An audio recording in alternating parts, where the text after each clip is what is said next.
చూడండి అక్కడ పిక్చర్ కనిపిస్తుంది చూసారా, వారిని కట్టి పైన దింపుతున్నారు. ఇప్పుడు మనం లోపలికి వెళ్తాం.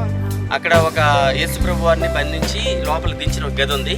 ఆ గదిలో ఆయన అలా దించారని చెప్పేసి పిక్చర్ అక్కడ పెట్టారు. ఓకే,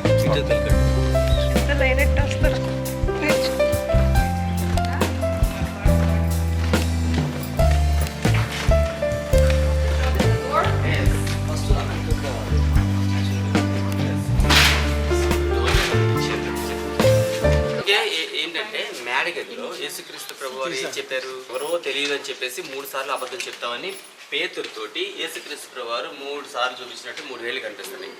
అప్పుడు కోడి కోస్తుందని చెప్పేసి అన్నారు కదా, ఆ సంఘటన ఆయన మేడగదిలో చెప్పిన సంఘటన ఇక్కడ జరిగింది. అంటే ఇక్కడ కాదు, ఎదర జరిగింది.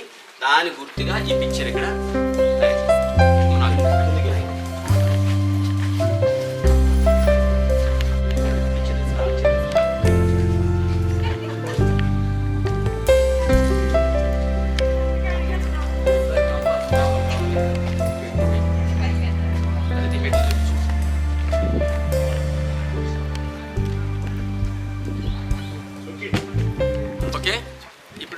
పిక్చర్ చూస్తున్నారు కదా. ఆ పిక్చర్ మీద ఏం కనిపిస్తుంది?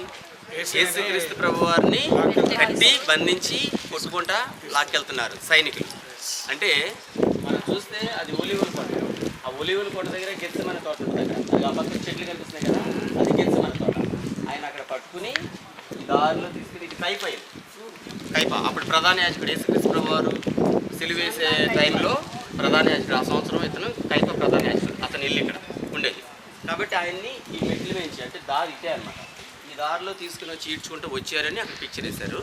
అయితే ఇది యేసుక్రీస్తు ప్రభు వారు నడిచిన దారి కాబట్టి ఇది పాడైపోకుండా ఉండడం కోసం దీన్ని ఆయన నడిచిన, ఆయన కాలు కరెక్ట్గా పడిన మెట్లు ఇవి. కాబట్టి ఈ మెట్లని అలాగే ఉంచి అక్కడ ఇక్కడ క్లోజ్ చేసి ఎవరు వెళ్ళకుండా పాడు చేయకుండా ఉంచారు. యేసుక్రీస్తు ప్రభు వారు నడిచిన మెట్లు ఇవి.